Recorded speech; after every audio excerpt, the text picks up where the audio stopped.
Dios te bendiga mucho. Quiero invitarte a compartir conmigo este mensaje y este precioso amanecer en el lago de Maracaibo, Venezuela. Hoy quiero compartir contigo un mensaje que he titulado Venezuela, así te dice el Señor, crónica de una iglesia adicta.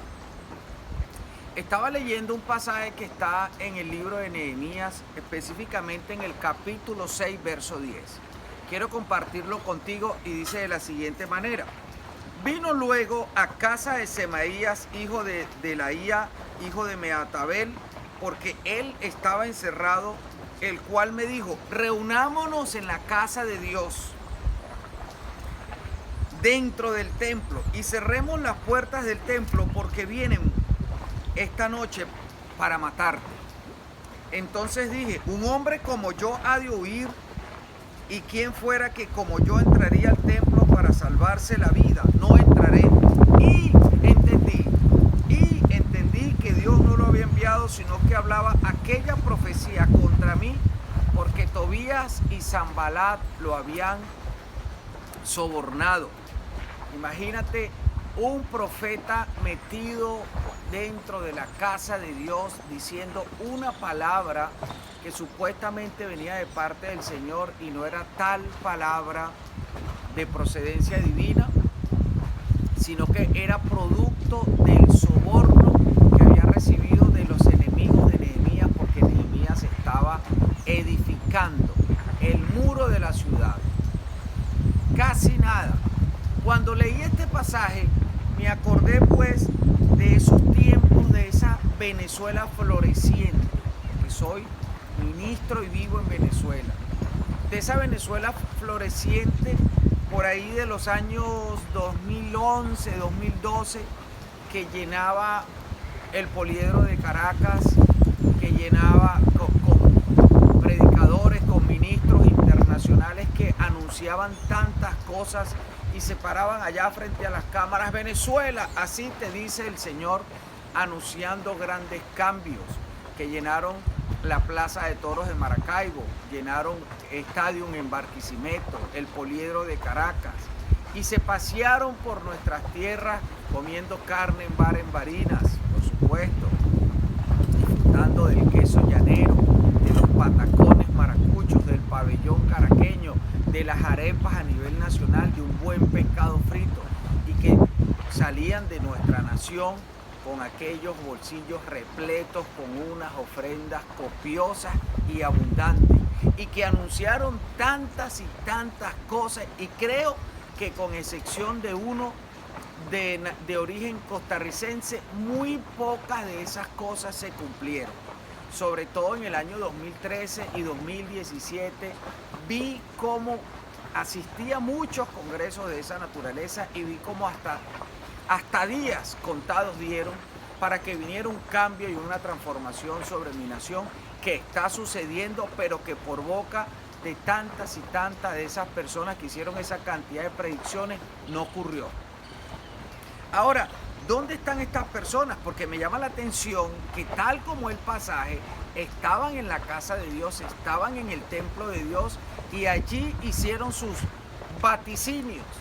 falsos vaticinios que por lo visto no venían de la boca de Dios, porque la palabra establece que cuando un profeta es de Dios, que cuando una palabra, una predicción viene de la boca de Dios, se cumple. Y si no se cumple, simplemente no venía de la boca de Dios, sino que venía del mismo espíritu del hombre, de sus emociones y tal vez movido por sus propios intereses personales. Y eso fue lo que yo creo que pasó en Venezuela, pero no solamente pasó en Venezuela, sino que está pasando en muchos lugares. Porque cuando yo me pregunto dónde están todos esos hombres que hicieron esas maravillosas predicciones que no se cumplieron, resulta ser que no fue que se arrepintieron, no fue que se desaparecieron, sino que están operando desde otros lugares, pero bajo el mismo sistema. Bajo el mismo sistema.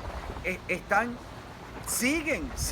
esparciendo ese modelo, siguen convirtiendo a una iglesia adicta en esta frase, así te dice el Señor. Particularmente yo nací en Caracas, pero me crié en Barlovento, específicamente en Higuerote. en una tierra o en una región donde la hechicería y la brujería dan que hacer y caminan en unos niveles espirituales sobrenaturales impensables para muchos que no saben nada de eso. Y he visto brujos, porque mi familia practicó la hechicería, y he visto brujos, hechiceros, adivinos, que son tan o más exactos que muchos de estos hombres que estuvieron en las tarimas en Venezuela. Gente que va a esos lugares y le describen la vida tal cual. Y me parece que a veces la gente, por desconocimiento, le abre las puertas a estos espíritus de adivinación que se toman los púlpitos, que se toman las reuniones, porque se ha ido creando a lo largo del tiempo una iglesia adicta a escuchar así te dice el Señor. Y eso se ha convertido en un grave problema, porque eso es una antítesis a lo que la palabra de Dios establece cuando nuestro Señor Jesucristo dijo que el nuevo pacto es el pacto de la fe, que bienaventurados los que creen sin ver y los que están esperando y confían en el Señor, porque Él dijo, el que me ama guarda mis mandamientos y mi Padre y yo vendremos y nos manifestaremos a Él. Usted no necesita escuchar lo que ha de acontecer, usted no necesita escuchar lo que alguien tenga que decirle, usted necesita es escuchar la voz del Todopoderoso, y esa voz del Todopoderoso usted demuestra que la escucha cuando, tal como lo dijo el Señor Jesucristo, usted guarda sus mandamientos y entonces provoca una manifestación gloriosa de Dios sobre su vida. Cuando usted abandona esos sistemas donde le dicen y le dicen y le dicen a la gente y nada se cumple, donde la gente asiste a esas reuniones, asiste a esos encuentros, asiste a esos grandes congresos, no con la intención de adorar a un Dios vivo, sino con la intención de consultar a una hechicería evangélica, de consultar a alguien. Muchas personas están viviendo un caos de vida, pero ellos creen que si le dicen así te dice el Señor, ya todo se les resuelve. Lo digo por experiencia propia. Tuve la oportunidad de visitar a una señora que estaba viviendo un caos terrible en su casa, pues tenía un hijo de 25 años a quien ella había malcriado, y ese muchacho había caído, había estado preso en la cárcel en 2 oportunidades. Era drogadicto, le pegaba a la mamá, le pegaba al papá, y fuimos y oramos por ella, y el muchacho cayó de rodillas y decidió recibir al Señor. Y cuando ya nos íbamos, me sorprendió que la señora dijo, ¿y es que acaso no tienen una palabra para mí? Porque es que la gente cree que pueden llevar una vida sumida, y no solamente que cree, discúlpeme que yo mismo me interrumpa, no es solamente que cree, sino que están completamente convencidos que aun cuando su vida sea un caos, cuando su vida sea un desastre, cuando ellos lleven una vida desapegada de todo principio de santificación y de obediencia, les ha sido enseñado que si alguien le dice, así te dice el Señor, al día siguiente, como por arte de magia, todo es transformado por la mano poderosa de Dios, sin que ellos demuestren un ápice de fe, ni de intención, ni de voluntad de estar dispuestos a ser transformados por el maravilloso Espíritu Santo. Es tiempo de abandonar esa idolatría que se ha metido dentro del corazón de muchos. Es tiempo de entender que tú, la única palabra que necesitas escuchar está aquí, es un compendio, y que toda la palabra maravillosa de Dios de Génesis y Apocalipsis habla de un solo diseño eterno de misericordia, de nuevas oportunidades, de perdón para todo aquel que cree, y que tiene un sello maravilloso en Apocalipsis, y es que arrepiéntete porque yo vengo pronto, dice el Señor. Es un sello maravilloso, es un Cristo que murió por nosotros, y si alguna profecía hemos de nosotros creer, es que nuestro Señor Jesucristo viene pronto y todo ojo lo verá en las nubes y sellará con una victoria que hará patente la fe de aquellos que hemos creído en Él, de aquellos que le hemos buscado, de aquellos en los cuales arde en su corazón adorar a un Dios vivo, de aquellos que claman a Él todos los días, que entienden que su voluntad, aunque a veces nos parezca incómoda, dolorosa, siempre es buena, agradable y perfecta, y que se atiene verdaderamente a un plan y a un diseño eterno para bendecirte. Nehemías en aquella oportunidad se dio cuenta que la naturaleza de esa predicción, de esa profecía, de esa palabra, no venía de parte de Dios, porque Dios a él le había revelado que estaba en su propósito, que fuese él el protagonista, que dirigiera a un pueblo a edificar los muros y que esa nación fuese restaurada. Y como se dio cuenta, volvió al propósito original. Pero ¿cuántas personas hoy, corriendo detrás de una palabra, han abandonado el propósito que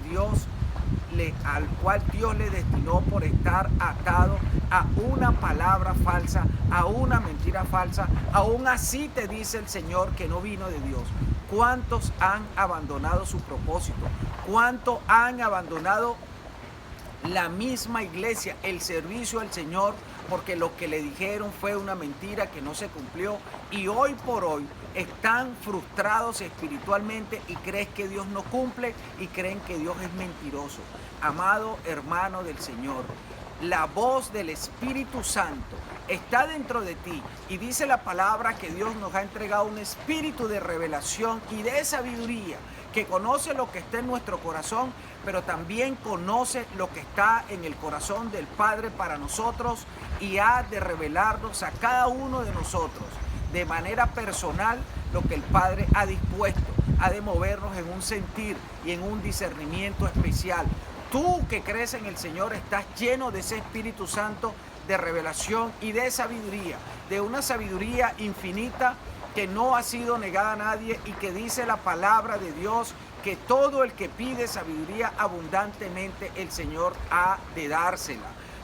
Rompe la pereza espiritual, rompe todo prejuicio espiritual que tienes pensando que Dios solamente le habla a unos pocos. Dios es un padre, y los padres le hablamos a todos nuestros hijos y nos preocupamos por ellos y estamos pendientes de sus necesidades. Y ese Padre eterno que tú tienes también ha de hablarle a tu corazón, ha de hablarte a ti directamente, porque Dios no tiene una élite, Dios no tiene unos escogidos con quienes Él únicamente se comunica, porque si no, Dios estaría promoviendo un sistema de idolatría, como muchos han convertido el tema de las predicciones en un sistema de idolatría, donde solamente son ellos los escogidos a quienes Dios le habla. Mentira, Dios nos habla a todos por igual, y si tú quieres que Dios te hable, refúgiate en la palabra de Dios y clama a Él, porque espíritu, ratifico, de revelación y sabiduría es el que nos ha sido dado para servirle, y para que ese espíritu desde dentro de nosotros, porque no está allá arriba en los cielos, sino que está dentro de nosotros, nos guíe en el servicio, en la entrega, en la comunión y en una vida íntima, fructífera y productiva para con el Señor. Que Dios te bendiga mucho y que sea un tiempo de victoria para ti.